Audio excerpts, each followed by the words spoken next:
14 años siendo hipertenso y no lo sabía. Recuerden, los hombres no van al médico.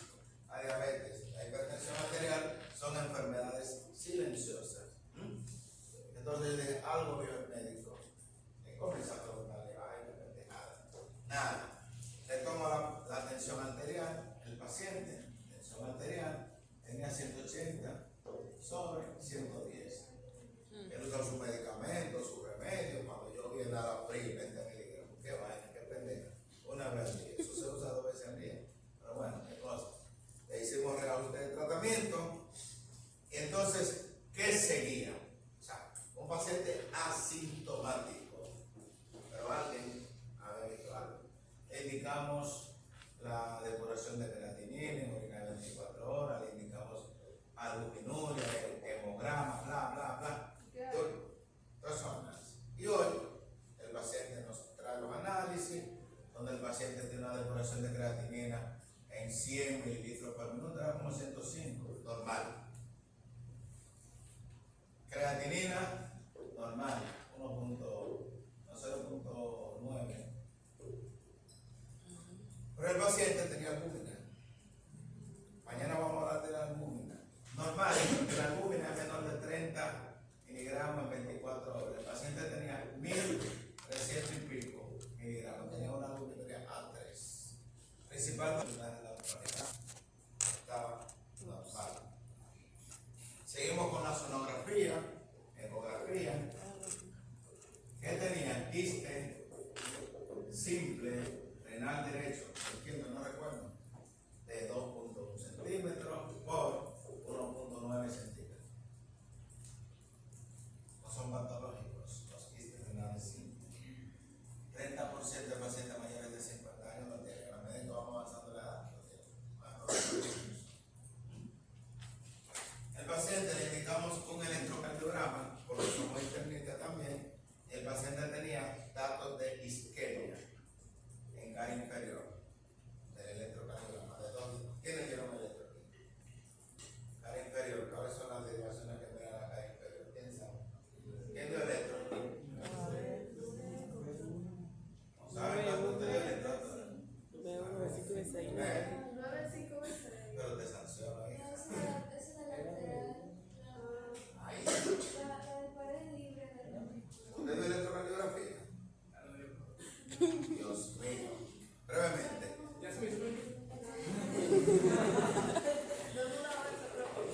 ¿No lo han dado? No. Ah, bueno, pero voy a decir esa vaina. ¿Por qué no? No, ¿para qué? Eso no es la verdad.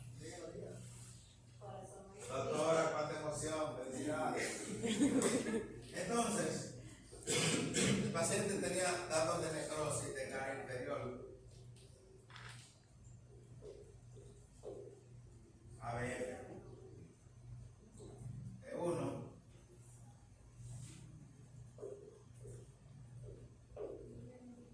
Entonces, E1, E2, 3, 4, E5, E6. Doctora, mire, cara lateral. Mire ahí, doctora. Lateral baja, E5 y E6. Lateral alta, de 1 y baja, ABL. Cara inferior, mire ahí, doctora. ABF. Cara inferior. El septum, cara septal. Y cara anterior, medio 4. Eso no es cara, no es una cara. ABR es la tierra, como dicen, ABR negativa. Entonces, ok. ¿Qué hicimos con el paciente? ¿Tiene una enfermedad renal crónica? Sí. Tiene enfermedad. Va, el tigre tiene 64, 65 años. ¿Irá a llegar a diálisis? Lo más probable que sí. En 10 años, posiblemente va para diálisis. ¿Qué hicimos? Le pusimos el tratamiento. O sea, le reajustamos los medicamentos de la presión, el nefrólogo, le su medicamento de la presión, y le pone un medicamento inhibidor de cotransportador de glucosa tipo 2, dapagliflozina. Dapagliflozina. Conjuntamente con finerenona. Son medicamentos que retrasan la llegada a diálisis hasta 10 años, hasta 15 años, cuando se anda cogiendo a punto. ¿Ya? Es obligado que llegue a diálisis.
cuando te la hacen el pie en el riñón izquierdo.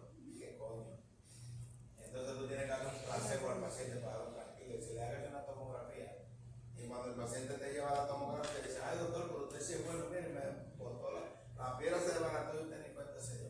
Ok, la tomografía es importante. Como dicen los gringos, el gol estándar para ver piedra es la tomografía. No pierdan tiempo en vaina. Tomografía simple. Pero también se puede hacer tomografía contrastada. ¿Qué se utiliza? El yodo. O sea que hay que tener mucho cuidado cuando vamos a hacer una tomografía a un paciente contrastada. ¿Por qué? Porque el yodo es una sustancia muy nefrotóxica. Pero, por ejemplo, si la sonografía me dijo que tenía el paciente, hoy me llegó una paciente con un quiste complejo renal. Los quistes complejos es una clasificación de Bosnia, hablamos de eso, que lo clasifica de 1 al 4 y el 2 ya es probablemente sea maligna, que es una tomografía contrastada, ¿no? O sea que un estudio me puede conllevar a que yo tenga que hacer otro estudio. Pero una sonografía que me dice que es una tumoración pequeñita, que casi no se ve, yo no le voy a hacer una tomografía, le voy a hacer una resonancia contrastada. ¿Cuál es el contraste que usa la resonancia? Un contraste llamado gadolínio. Es menos nefrotóxico que el yodo. Pero la resonancia no puede ver tumores más pequeños que la tomografía. Miren cómo son las cosas, lo escapular de las cosas. Ahora bien, si yo tengo un paciente, miren, cada método diagnóstico es importante, que pues yo recuerdo una vez, cuando yo era marzo, mi hermano, yo en la iglesia, me hizo una hermana, me dice, doctor, mire, me van a mochar un riñón. Y me lleva a los estudios que le van a hacer una nefrectomía. Amputar un riñón a extirpar. En la tomografía, es verdad, riñón derecho, piedra por donde quiera, está dañado. Riñón izquierdo, piedra por donde quiera, está dañado también. De pronto ya la doña, ¿cuántos son los riñones que le van a llevar? Cuando va a la mamografía, yo doña ninguno de los riñones sirve. Dígale a su urologo que se le va a amputar que, pero el riñón derecho 30% de función renal y el izquierdo 27%. Entonces, para usted saber, doctor, cómo está funcionando cada riñón en tiempo real, el estudio es una gammagrafía. Si usted lleva a su urologo a poner un riñón, estirpa un riñón a un paciente, ese paciente a futuro lo puede demandar si usted no le ha hecho una gammagrafía, porque va a decir que usted le amputó un riñón para venderlo. Y entonces usted no tiene prueba de que ese riñón que usted le estirpó no servía. Ahora, cuando usted tenga la gammagrafía, eso me dice claramente que el riñón lo que tiene una función renal del riñón izquierdo 5 mililitros por minuto, función renal del riñón derecho 95 mililitros por minuto. Hay que llevárselo, no es importante. Biopsia, emoción. Claro, un paciente que tenga proteinuria y no es diabético, no es hipertenso, y de repente está eliminando proteínas por la orina y tiene 27 años, 28. Hay que hacer una biopsia, porque yo no sé qué tipo de gluconeopatía que tiene ese paciente. Ahora, si es un niño, 2 años, 3 años, yo pienso que tendrá glomerulonefritis de cambio mínimo.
Las guías, todas las guías dicen que ese paciente se maneja con Dios. Entonces usted llévelo donde otro médico, porque el que está aquí no le pone ni la mano a su paciente. Se quedó pensando, pero para arriba, para abajo, se fue por la ventanilla de vista del jardín. Dice, wow, este es el verdadero vista del jardín, porque se ve todo él. Quinto piso, qué emoción. Dice, no, me quedo con usted. Y yo, sí, pero oiga lo que le voy a decir. Yo le indiqué a su Dios. Usted, para verse conmigo, tiene que estar resultado esa cosa, si no, las cosas tienen que hacerse como son. Punto. O sea, usted no puede manejar a un paciente de manera empírica, sin saber cuál es la causa. Con síndrome nefrótico, ¿cuál es la causa? Yo tengo que saber. Si, por ejemplo, vamos a suponer que sea una focal y segmental, yo tengo que decirle a esa doña, mire, 30% de esos pacientes a los 10 años están en diálisis y cerca del 20% a los 2 años están en diálisis. Ya él pasó de los 2 años. Y si es una IgA, por ejemplo, dirán ustedes, pero la IgA causa un síndrome nefrítico. No, la IgA también puede causar un síndrome nefrótico. Es una de las neuropatías más agresivas que hay. ¿Okay? Además, si es una glomerulonefritis lúpica, hay 6 tipos de glomerulonefritis lúpica. Tenemos que saber cuántos de 6 puede dar. Porque cada una se maneja de forma diferente. Entonces, miren, para que ustedes vean, coño, que los. Sí, eran 5 minutos. Que cada estudio tiene su indicación. Entonces, usted no se puede llevar de que usted sea el que más sabe. Porque entonces usted va a tener problemas. Entonces, con los métodos diagnósticos más la clínica, usted le dice el diagnóstico al paciente. ¿Y qué más le dice? El pronóstico. Y hay que hablar la verdad. Señorita, yo pasé un trabajo con un forro de catre en el negro ahorita. ¿Sí? Primer paciente, nadie se atrevía a dializarlo, yo llegué a las 2 de la tarde. Me dice, en la sala 428 está Juan Francisco Frías, que está séptico, que hasta que usted no llegue no se desliza por casi hipotensión. El paciente está apuntado de aquí y de aquí, nada más tiene un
Última pregunta.